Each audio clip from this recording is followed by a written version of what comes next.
اللہ کے حکم پر چلنا اطاعت، اللہ کے حکم کو توڑنے سے بچنا تقوی، بات تو ایک ہی ہو گئی۔ اور آخری اصطلاح کیا ہے؟ عبادت۔ عبادت بنا عبد سے، عبد کے معنی غلام، اللہ کی ہمہ وقت ہمہ تن غلام۔ ایک ہوتا ہے ملازم، ملازم ہمہ وقت ملازم نہیں ہوتا، 8 گھنٹے کام کرنے کا پابند ہے، 9 گھنٹے وہ آپ کے برابر ہے، وہ بھی ایک ووٹ رکھتا ہے، آپ بھی ایک ووٹ رکھتے ہیں، وہ بھی شہری ہے اس ریاست کا، آپ بھی شہری ہے۔ امپلائر ریلیشن شپ میں رتبے کا فرق نہیں ہوتا، کام کا کام مسئلہ ہے، آپ کام کر رہے ہیں، وہ آپ کو اجرت دے رہا ہے۔ 8 گھنٹے مزدور آپ کا کام کر رہا ہے، 9 گھنٹے، تو بالکل آپ کے برابر آزاد شہری۔ پھر یہ کہ ملازم اگر آپ نے رکھا ہے باورچی کی حیثیت سے، وہ آپ کا خانسامہ ہے، اس سے آپ یہ نہیں کہہ سکتے کہ میرا کموڈ بھی صاف کر دو، کہہ سکتے ہیں؟ وہ صاف جواب دے گا، جناب میں اس کام کے لیے ملازم ہوں، اس کے لیے ملازم نہیں ہوں۔ لیکن جو غلام ہوتا تھا عبد، وہ ہمہ وقت غلام، ہمہ تن غلام، جو حکم دیا جائے ماننے پہ مجبور، کسی وقت انکار نہیں، کسی کام سے انکار نہیں، وہ غلام جو مملوک تھا، آقا کی ملکیت تھا، اس کو عبد کہتے تھے، اس سے لفظ عبادت بنا۔ یا ایھا الناس اعبدوا ربکم، اے لوگوں اپنے رب کی بندگی اور عبادت اختیار کرو۔ اور فرمایا قرآن مجید میں وما خلقت الجن والانس الا لیعبدون، میں نے تو انسانوں اور جنوں کو پیدا ہی اس لیے کیا ہے کہ میری عبادت کریں۔ یہ تو غرض تخلیق ہے، غایت وجود ہے۔ اسی کو کہا شیخ سعدی نے ترجمانی کرتے ہوئے، زندگی آمد برائے بندگی، زندگی بے بندگی شرمندگی۔ زندگی تو اللہ نے دی ہمیں اس لیے۔ اب 4 الفاظ نوٹ کیے آپ نے، اسلام، اطاعت، تقوی، عبادت، صحیح ہے؟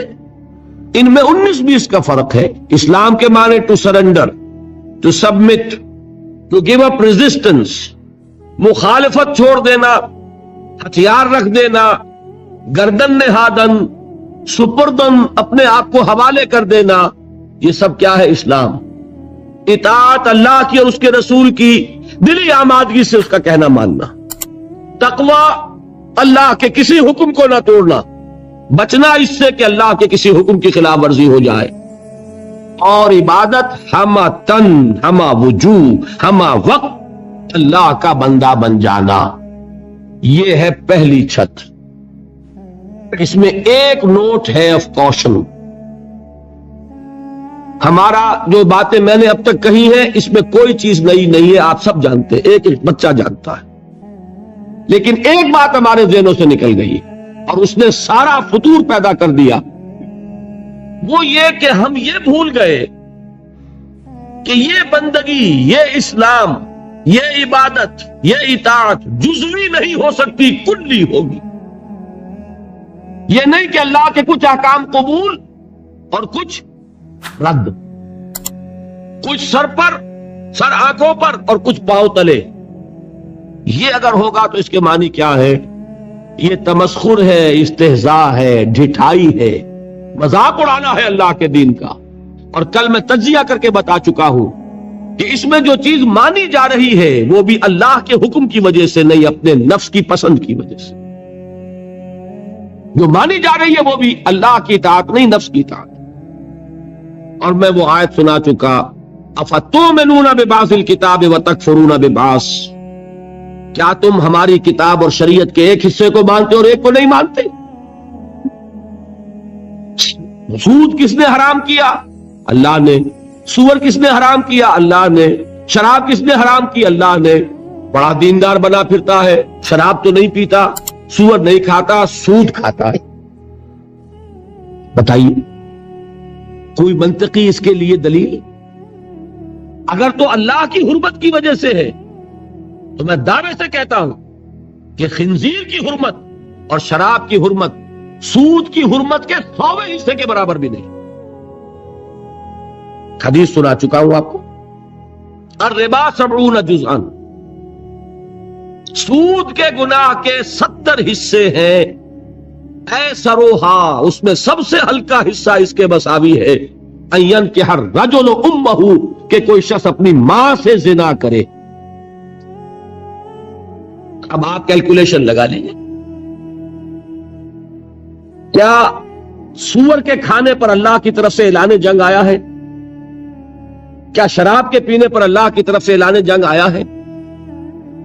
شراب کے بارے میں تو تسلیم کیا گیا اس میں کچھ خیر بھی ہے، نفع بھی ہے، لیکن اس کو ہم نے حرام اس لیے کیا ہے کہ اس کے مضرت کا پہلو، گناہ کا پہلو اس کے منفعت کے پہلو سے زیادہ ہے.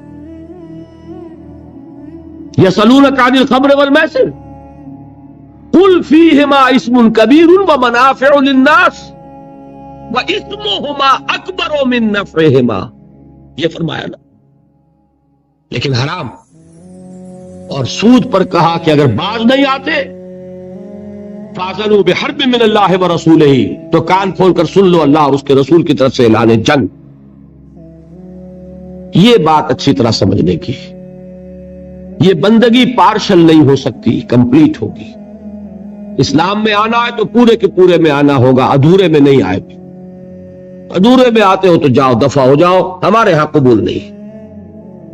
ہاں کسی وقت غلطی ہو جائے، کل بیان کر چکا ہوں، خطا ہو جائے، ٹو ایرر از ہیومن.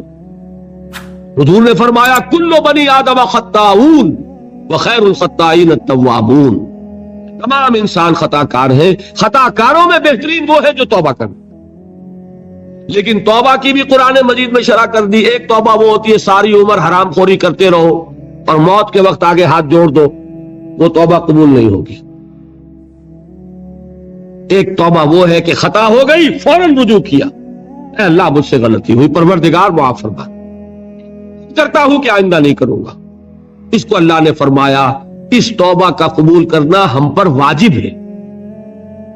انما التوبۃ علی اللہ للذین یعملون السوء بجہالۃ ثم یتوبون من قریب.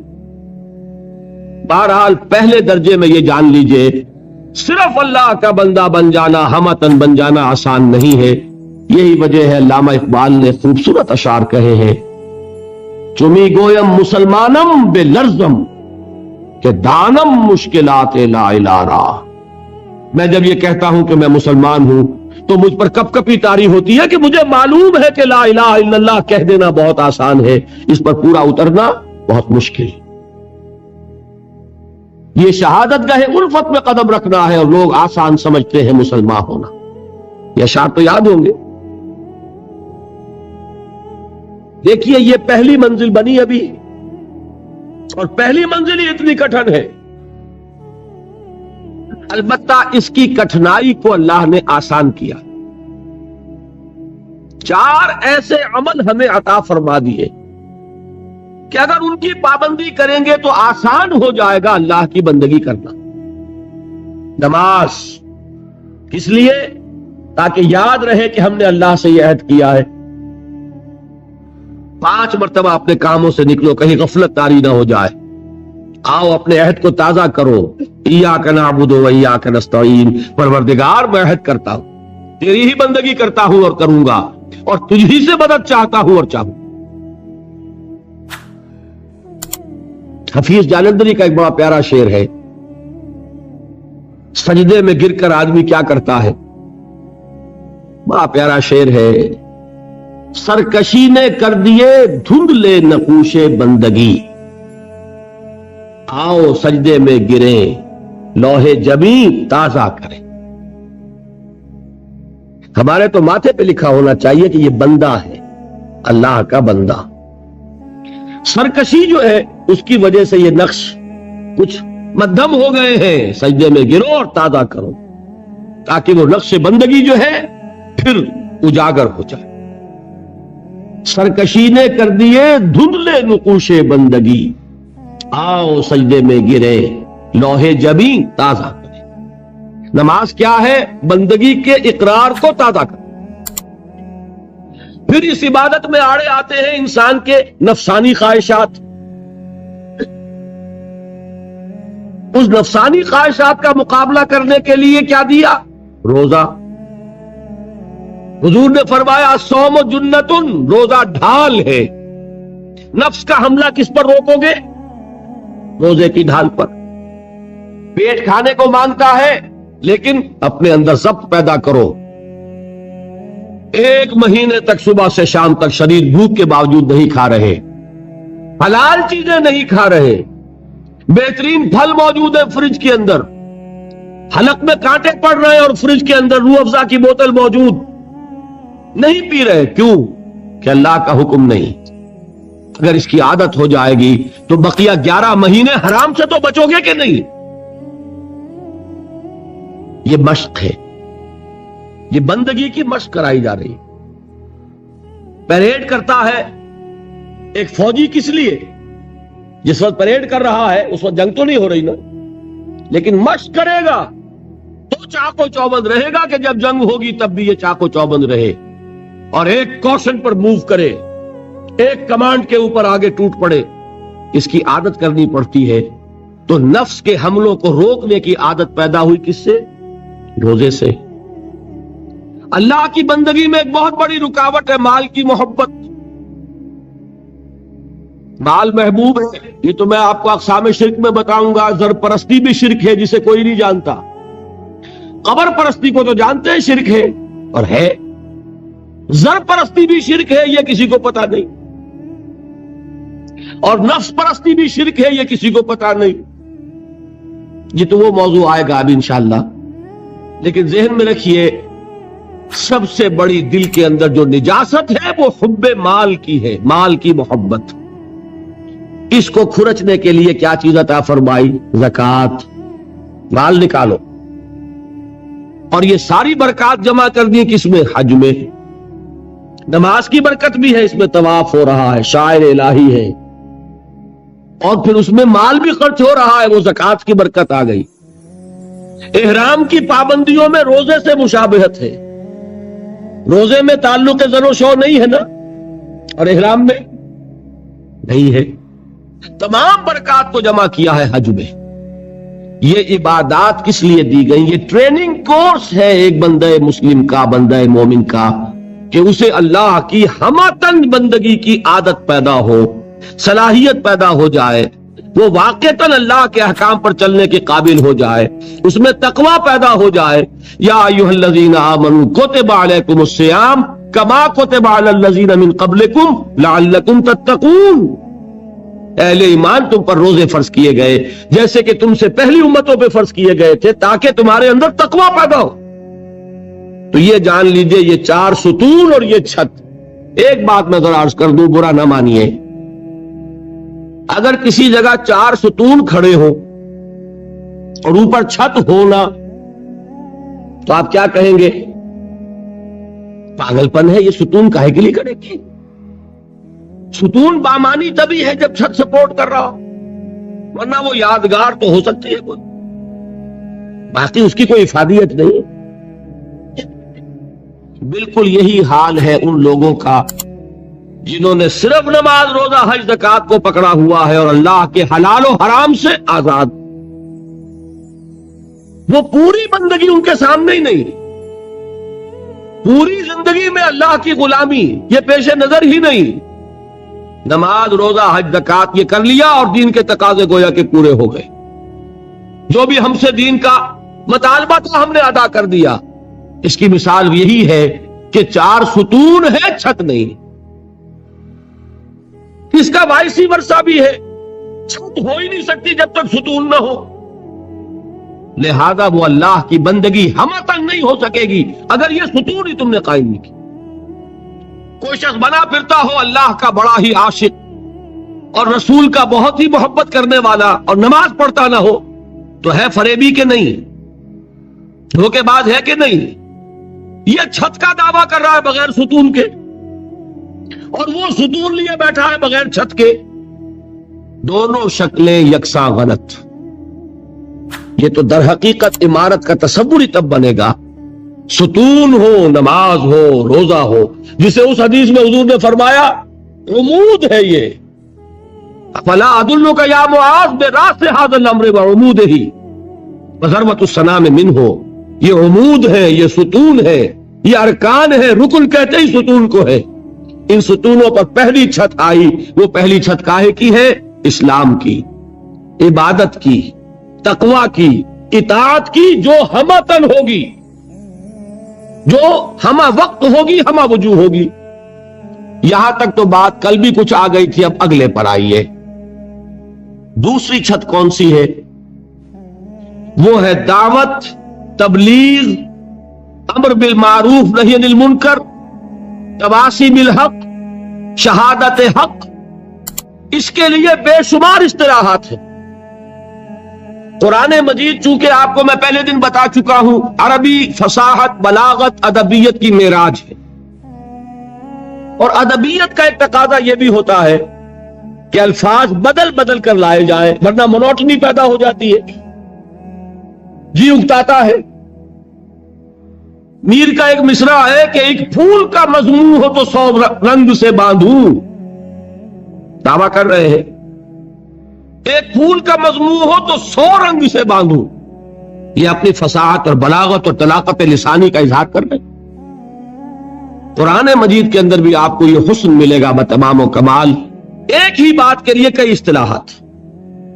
اچھا یہ کہ 19-20 کا فرق ضرور ہوگا ان میں، یہ نہیں کہ بالکل ایک ہو، لیکن بہت قریب قریب۔ میں نے بتایا اسلام، اطاعت، تقوی، عبادت تقریباً ایک مفہوم ہے، لیکن تھوڑا تھوڑا فرق ہے۔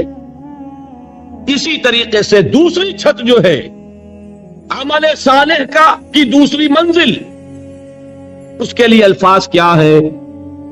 دعوت، تبلیغ، نصیحت، وعظ، تلقین، تعلیم، انذار، تبشیر، تذکیر، امر بالمعروف نہی عن المنکر، اور سب سے جامع اصطلاح شہادت علی الناس۔ بات سمجھ میں آئی؟ تعلیم میں کیا ہوتا ہے؟ کوئی بات آپ کسی کو سکھا رہے ہیں، ہمارے تبلیغی بھائی ہوتے ہیں، بھائی تعلیم ہو رہی ہے، تعلیم کائے کے لیے ہوتی ہے؟ وہ بھی تبلیغ کی ایک شکل ہے نا، کوئی کتاب لے کر بیٹھ کر پڑھ رہے ہیں، درس کائے کے لیے ہے، یہ بھی تبلیغ ہے۔ تقریر جو میں کر رہا ہوں یہ کیا ہے؟ یہ تبلیغ ہے۔ اور وصیت، نصیحت، وعظ، یہ کیا ہے؟ یہ بھی کسی کو کوئی بات سمجھانی ہے، آمادہ کرنا ہے۔ امر بالمعروف، نیکی کا حکم دینا، نہی عن المنکر، اور بدی سے روکنا، یہ کیا ہے؟ یہ بھی دعوت و تبلیغ ہے۔ تذکیر کے معنی نصیحت، فذکر بالقرآن من یخاف وعید۔ تبشیر کے معنی بشارت، یعنی پیٹھ ٹھوکنا کہ اگر سیدھے راستے پر آؤ گے اللہ تعالیٰ تمہارے لیے تمہیں اجر و ثواب سے نوازے گا۔ انذار کے معنی خبردار کرنا، میں نے وہ آیات آپ کو سنائی تھی، وما ارسلناک الا مبشرا ونذیرا، اے نبی ہم نے نہیں بھیجا ہے آپ کو مگر بشیر اور نذیر بنا کر، خبردار کرنے والے اور بشارت دینے والے۔